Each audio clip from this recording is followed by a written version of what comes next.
नमस्कार, मी निकिता. सेलिब्रिटी प्रमोटर्समध्ये आपलं सगळ्यांचं खूप खूप स्वागत आहे. सध्या माझ्यासोबत आहे आपल्या सगळ्यांची लाडकी प्रियांका. निमित्त आहे नवीन नाटकाचं फ्रेंड रिक्वेस्ट. हे नवीन नाटक येते प्रियाचं रंगभूमीवर. त्यासाठी खरं तर खूप खूप शुभेच्छा.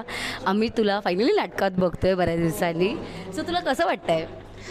मला मस्त वाटतं आहे, कारण प्रत्येक कलाकाराची इच्छा असते की त्यांनी प्रत्येक माध्यम एक्सपिरियन्स करावा, प्रत्येक माध्यमातून यावं पुढे आणि लोकांसमोर सादर करावं, त्याची कला सादर करावी. मला गंमत यासाठी वाटते की नाटक आलं माझ्या वाट्याला, पण ते इतकं उत्तम नाटक आलं आणि इतकं छान चॅलेंजिंग रोल आला की ज्याच्यात मी स्वतःला सिद्ध करू शकेन एक नटी म्हणून. तर त्यासाठी मी ऋणी आहे, देवाची ऋणी आहे किंवा आमच्या डायरेक्टर सरांची ऋणी, की त्यांना वाटलं, त्यांनी तो विश्वास दाखवला की नाही, ही करू शकते, ही मुलगी करू शकते. कारण काय होतं, आमचे डायरेक्टर सर हे वयाने खूप मोठे आहेत, इतके सिनियर आहेत, इतके लेजंड आहेत. तर त्यांना वाटणं की ही करू शकते, ही एक लहान मुलगी ही करू शकते, ही खूप मोठी गोष्ट आहे. डेफिनेटली त्यांचा जेवढा एक्सपिरियन्स आहे तेवढं तर माझं वय पण नाही आहे. सो एक ती गोष्ट असते की त्यांना वाटते मी करू शकते, तर म्हणजे मी करू शकते असं मी स्वतःला नंतर सांगितलं की अरे नाही, मी काय म्हणतो त्याला, आपण मागे जाता कामा नाही, आपण त्यांची ही फ्रेंड रिक्वेस्ट एक्सेप्ट करून हे नाटक करायला हवं. सो असं कुठेतरी ललित कला केंद्राला थँक्स बोलशील का या सगळ्याबद्दल? कारण त्यांची जेव्हा रिक्वायरमेंट होती तेव्हा ती अशी होती की मला ट्रेंड ॲक्टर हवी आहे, म्हणजे ती व्यवस्थित प्रशिक्षित हवी आहेत. सो याबद्दल थँक्स म्हणशील? डेफिनेटली. आणि मी असं अजिबात म्हणणार नाही की ललित कला केंद्रातून किंवा NSDमधून किंवा मुंबई युनिव्हर्सिटीतून तुम्ही पासआउट असाल तरच तुम्ही काम करू शकता. पण डेफिनेटली तुम्हाला एक हातभार लागतो, एक जोड येते. कारण नाटक करताना तुम्हाला फक्त अभिनयाची गरज नसते, तुम्हाला थिएटर समजून घेण्याची गरज असते.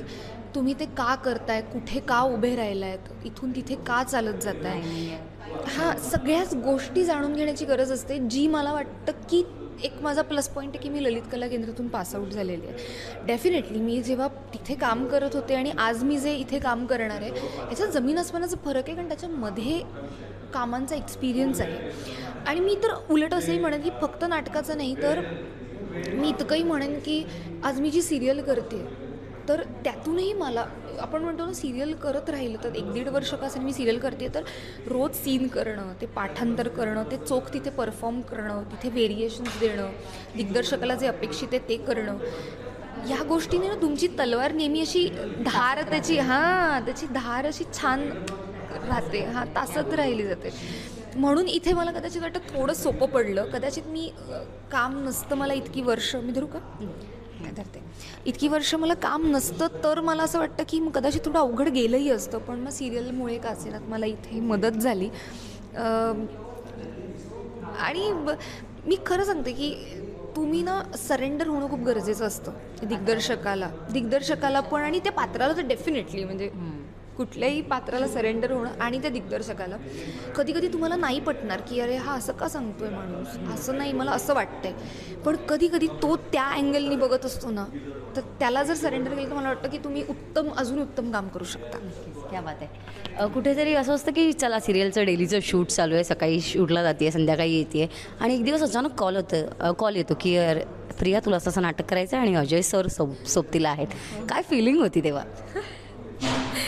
मी डेफिनेटली सांगते, माझी इतकी हातभर फाटली होती की मला असं होतं की मला नाही जमेल. मी आईला सांगत होते, यार मला अवघड वाटतं आहे गं, म्हणजे आपण ना सिरियल आता माझा कम्फर्ट झोन झाला होता, कारण 1-1.5 वर्ष करतो आहे, एका टीमसोबत करतो आहे. तर आता जुईसोबत सीन करताना, सागरदादासोबत सीन करताना किंवा अमितसोबत सीन करताना आपल्याला माहीत असतं ह्याचा टायमिंग काय आहे, किंवा माहीत असतं कसे रिॲक्ट होणार आहेत.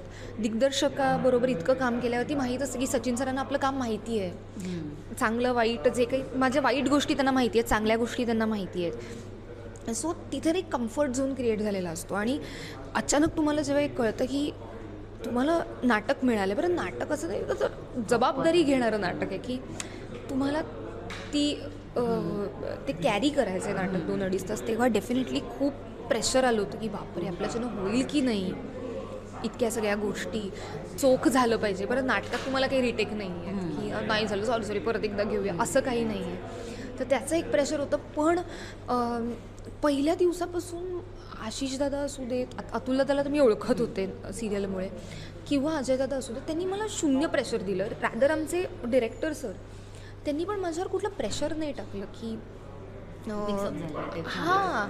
आणि ते पहिल्या दिवसापासून म्हणत होते होईल ग मॅनेज, सगळं होणार ग, सगळं अजून खूप दिवस बाकी आहे. सो तेव्हा मी इतकं रिलॅक्स होत होते की मला तेवढं प्रेशर तसं आलं नाही. पण डेफिनेटली मी भयंकर एन्जॉय केली ही प्रोसेस. आणि इतका छान बॉन्ड झाला आमच्या सगळ्यांमध्ये. अजय दादा प्रोड्यूस पण करतो आहे, but he is a gem of a person. की त्याच्याकडे नुसतं त्याला सांगितलं ना की मला हे हवं आहे, मला ना ते अशा हिल्स नको, मला अशी चप्पल देशील का, हो घे, तुला काय हवं आहे, हे हवं आहे का, घे. तर तुला जेव्हा हा कम्फर्ट मिळतो ना प्रोड्युसरकडून, तुमच्या को ॲक्टरकडून, तेव्हा तुमचं निम्मं काम सोपं होऊन जातं कामात. हे सगळं सुरू असताना कुठेतरी तुझ्या मालिकेबद्दल DM मध्ये तुला राग येतो, सगळ्या गोष्टी येतात, पण कुठे विचारतं का प्रिया लग्न करशील का, असं कोणी विचारतं का DM मध्ये तुला? हो, विचारलं आहे असं खरं तर काही कमेंट्समध्ये वगैरे. मग कधी येऊ आईबाबांना भेटायला वगैरे, म्हटलं बापरे याचा कॉन्फिडन्स फारच जोरावरती दिसतोय. पण हरकत नाही, ही गंमत असते. आणि एकतर सोशल मीडियाची गंमतच ही आहे मुळात, की कोण ट्रोल करतंय, कोण हे सगळं करतंय हे दिसत नसल्याकारणानं त्यांचा कॉन्फिडन्स तिकडे, मे बी तो समोर आल्यावरती त्याचं ततफप होऊ शकतं. पण म्हणतो ना, इथे कुठे येणार आहे ती माझ्यापर्यंत, उद्या आय लव्ह यू म्हटलं तरी काय मारायला थोडी नाही येणार आहे ती. हा कॉन्फिडन्स असतो. इव्हन ट्रोलर्सचा पण सेम कॉन्फिडन्स असतो, कारण त्यांचे चेहरे दिसत नसतात. त्यामुळे ते चांगलं बोलतात, वाईट बोलतात, जे काय ते कॉन्फिडेंटली बोलू शकतात, आयडीच्या मागे लपून बोलू शकतात.